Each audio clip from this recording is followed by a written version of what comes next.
What you're seeing above my head is a very important lamp, and this was a lamp that helped land a load of munitions and weapons into Larne. Right behind me now, I'm going to turn the camera, is the port of Larne. Now, I've come in there before on a ferry. As you can see, there's a ferry dock there now, but this plaque commemorates the landing of munitions, weapons, in 1914. This is when it was run, the whole country of Ireland was run by the Brits, by the way. This is before they had the division and the counties were separated up. However, why did they know that they needed to land weapons then? Yeah, there was a thing called Home Rule, and what Home Rule actually meant was that Ireland really wanted to rule Northern Ireland and Ireland itself as a whole, and wanted to separate us away from the mainland, from government, from Westminster.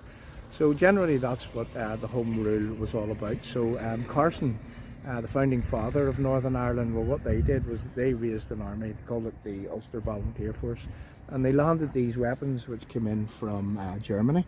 And you know, it says here that these weapons actually landed on the 24th of April in 1914.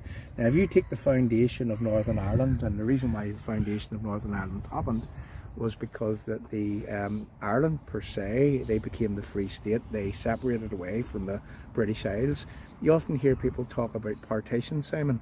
Well, that's what partition was, is where Ireland actually left the rest of the British Isles, let's just say. There was England, Scotland, Wales, Northern Ireland from 1921, and Ireland had actually partitioned, separated. That's the terminology. How many counties are in the north?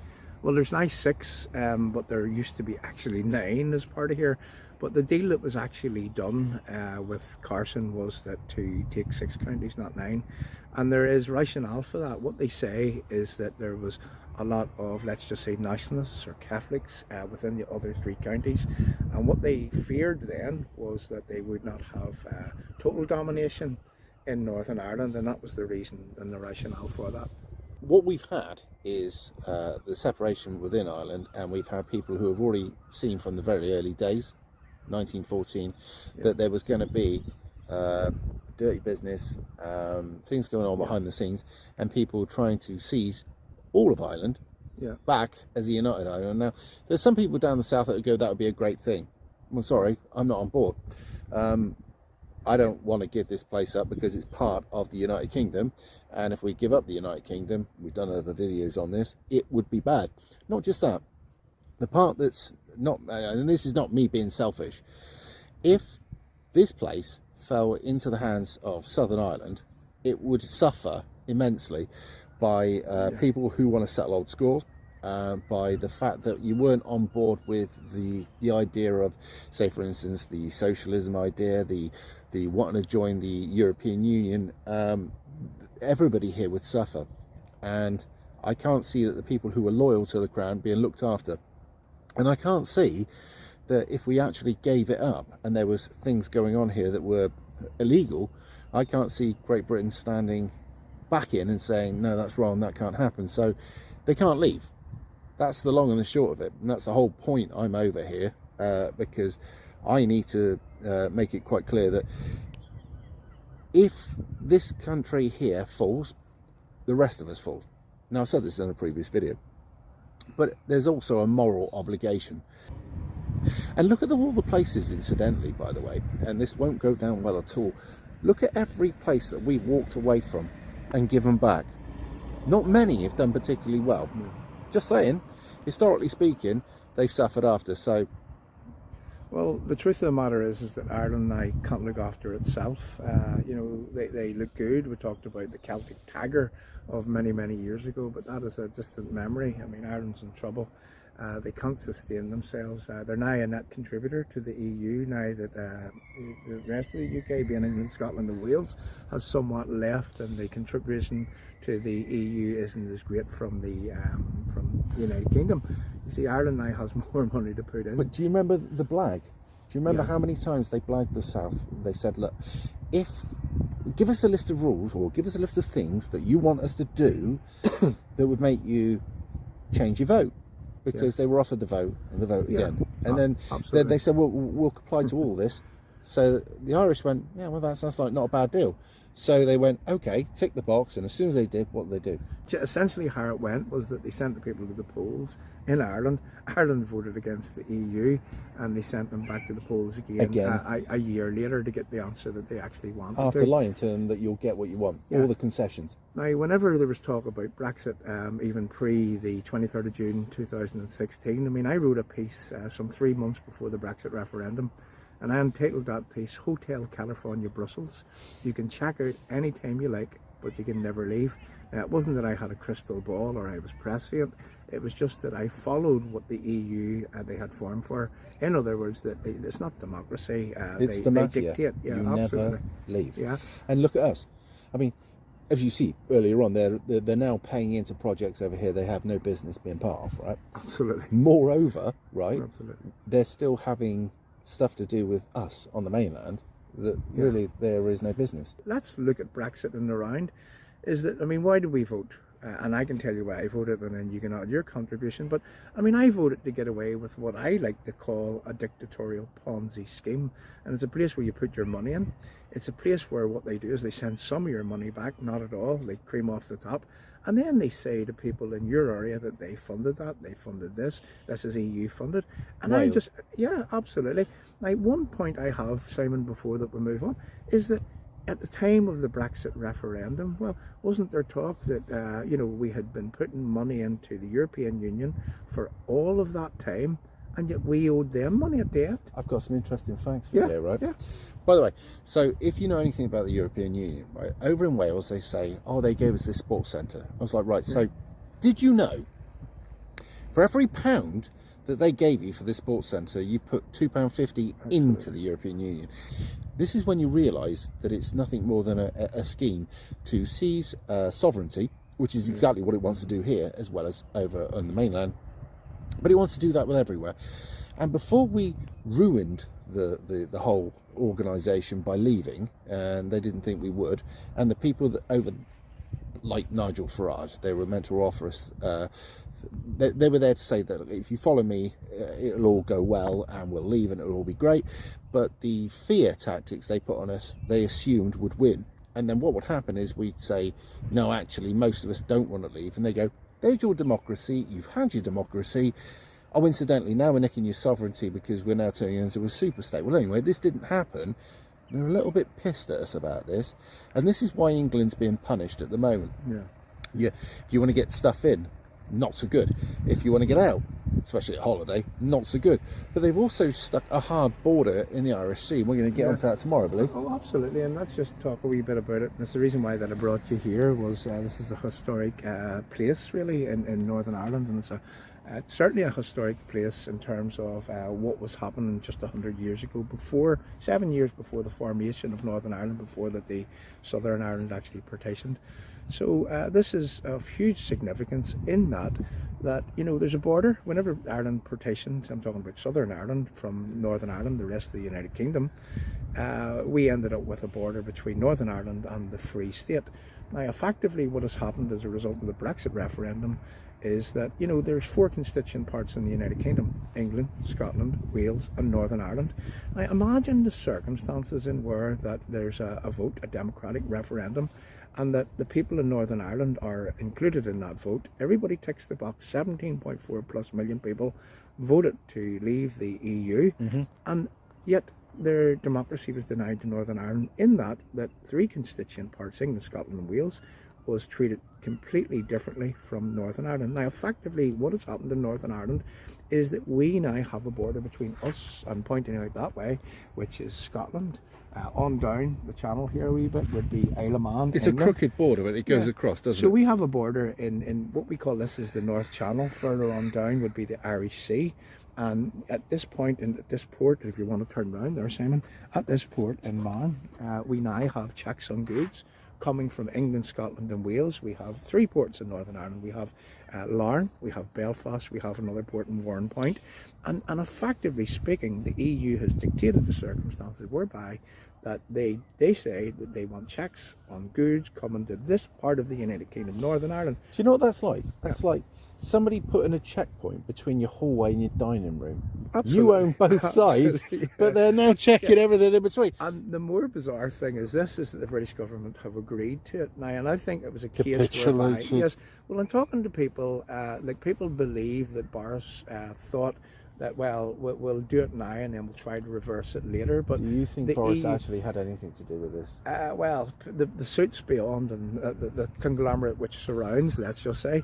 Well, I mean, let's take the prime ministers from David Cameron, who got up and running with the Brexit referendum. Never thought we'd go for it. No, you see, they didn't believe that they were going to get Brexit, and then they woke up one morning and they had it. The people What was voted. it? The plebs have actually voted. Absolutely.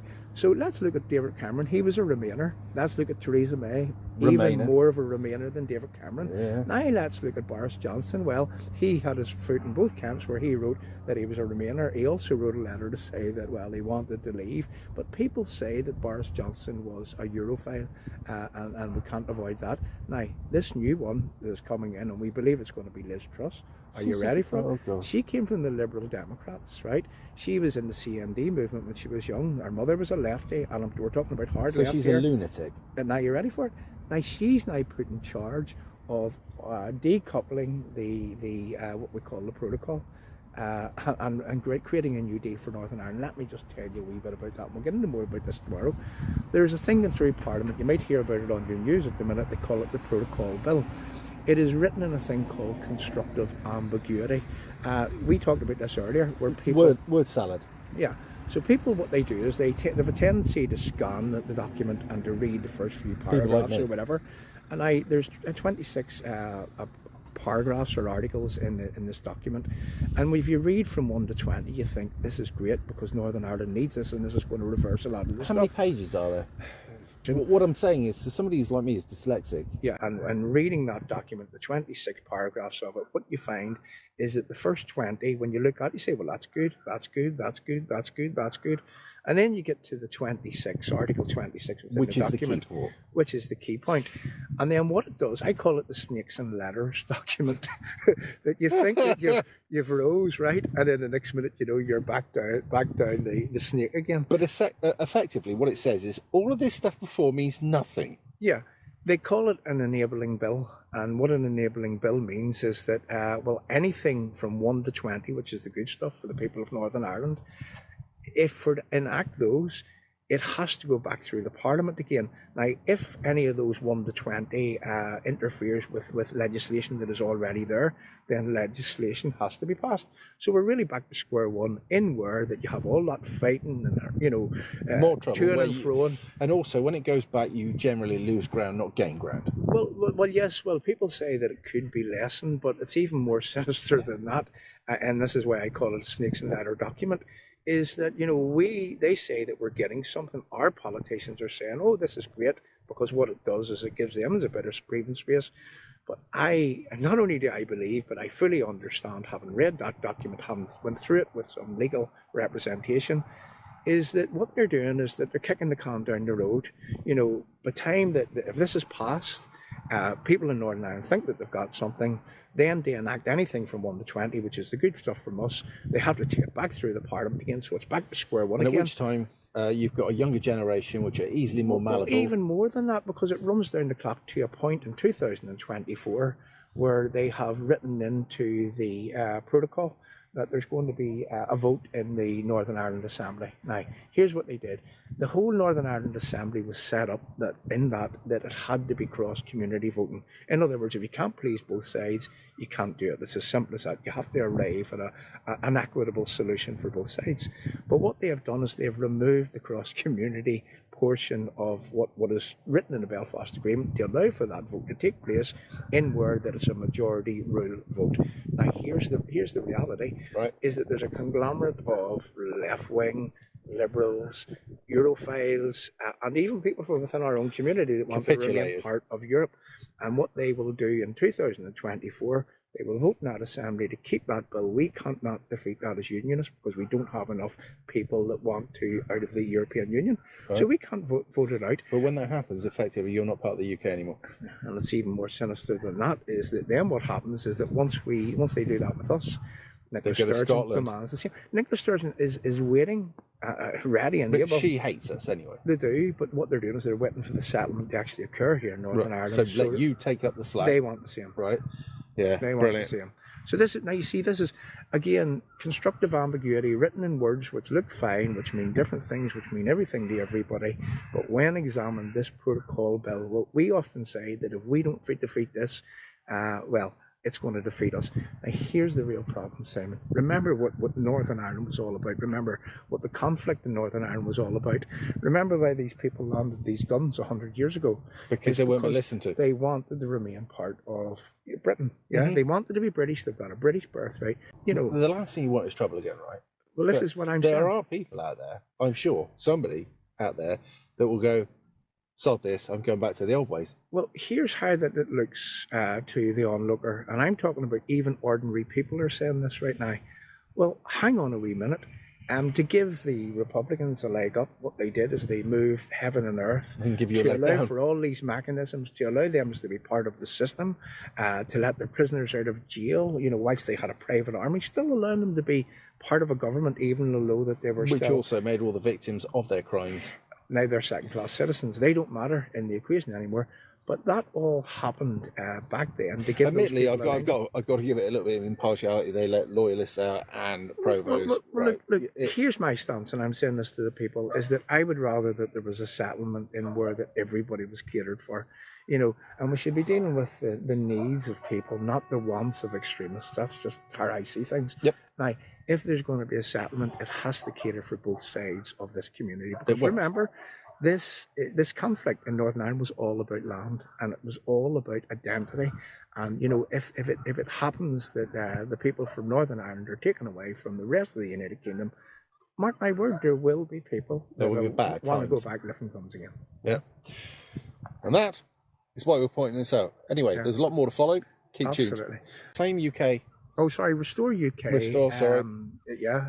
Because you talk to Reclaim, don't you? That's why I'm getting confused. We were Reclaim. We were doing stuff with people in England. But, Right. you know, follow us on YouTube, follow us on Facebook, follow us on Twitter, Restore UK.